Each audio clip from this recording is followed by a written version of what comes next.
అందరికీ నమస్కారం.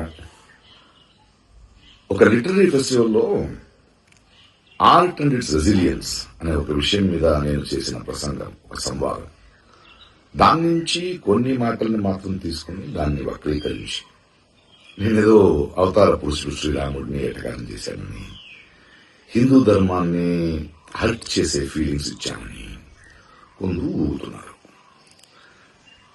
అన్ని ధర్మాన్ని అందరినీ ప్రేమించే నాకు అవసరమైతే లేదు.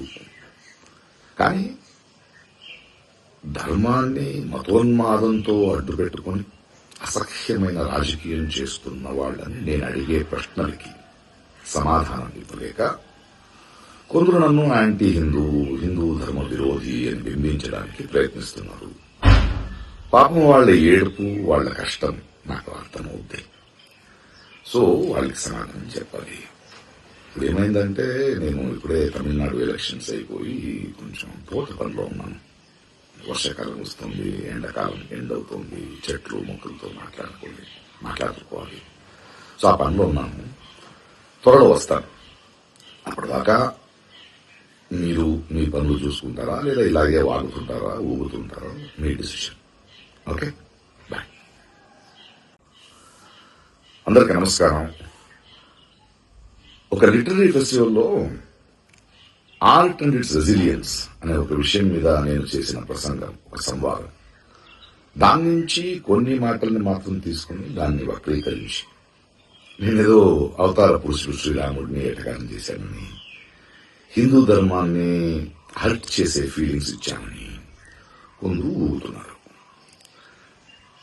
అన్ని ధర్మాన్ని అందరినీ ప్రేమించే నాకు అవసరమైతే లేదు. కానీ ధర్మాన్ని మతోన్మాదంతో అడ్డుపెట్టుకుని అసహ్యమైన రాజకీయం చేస్తున్న వాళ్ళని నేను అడిగే ప్రశ్నలకి సమాధానం ఇవ్వలేక కొందరు నన్ను యాంటీ హిందూ ధర్మ విరోధి అని బింబించడానికి ప్రయత్నిస్తున్నారు. పాపం వాళ్ళ ఏడుపు, వాళ్ళ కష్టం నాకు అర్థమవుతాయి. సో వాళ్ళకి సమాధానం చెప్పాలి. ఇప్పుడు ఏమైందంటే, నేను ఇప్పుడే తమిళనాడు ఎలక్షన్స్ అయిపోయి కొంచెం తోట పనిలో ఉన్నాను. వర్షాకాలం వస్తుంది, ఎండాకాలం ఎండ్ అవుతుంది, చెట్లు మొక్కలతో మాట్లాడుకోవాలి. సో ఆ పనిలో ఉన్నాను. త్వరలో వస్తాను.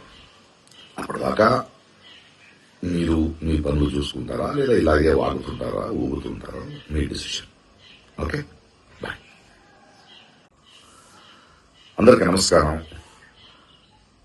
ఒక లిటరీ ఫెస్టివల్లో ఆర్ట్ అండ్ ఇట్స్ రెసిలియన్స్ అనే ఒక విషయం మీద నేను చేసిన ప్రసంగం, ఒక సంవాదం. దాని నుంచి కొన్ని మాటల్ని మాత్రం తీసుకుని దాన్ని వక్రీకరించి నేనేదో అవతార పురుషుడు శ్రీరాముడిని ఏటగానం చేశానని, హిందూ ధర్మాన్ని హర్ట్ చేసే ఫీలింగ్స్ ఇచ్చానని కొందరు ఊగుతున్నారు. అన్ని ధర్మాన్ని అందరినీ ప్రేమించే నాకు అవసరమైతే లేదు. కానీ ధర్మాన్ని మతోన్మాదంతో అడ్డుపెట్టుకుని అసహ్యమైన రాజకీయం చేస్తున్న వాళ్ళని నేను అడిగే ప్రశ్నలకి సమాధానం ఇవ్వలేక కొందరు నన్ను యాంటీ హిందూ ధర్మ విరోధి అని బింబించడానికి ప్రయత్నిస్తున్నారు. పాపం వాళ్ళ ఏడుపు, వాళ్ళ కష్టం నాకు అర్థమవుతాయి. సో వాళ్ళకి సమాధానం చెప్పాలి. ఇప్పుడు ఏమైందంటే, నేను ఇప్పుడే తమిళనాడు ఎలక్షన్స్ అయిపోయి కొంచెం తోట పనిలో ఉన్నాను. వర్షాకాలం వస్తుంది, ఎండాకాలం ఎండ్ అవుతుంది, చెట్లు మొక్కలతో మాట్లాడుకోవాలి. సో ఆ పనిలో ఉన్నాను. త్వరలో వస్తాను. అప్పటిదాకా మీరు మీ పనులు చూసుకుంటారా, లేదా ఇలాగే వాగుతుంటారా, ఊగుతుంటారా, మీ డిసిషన్. ఓకే.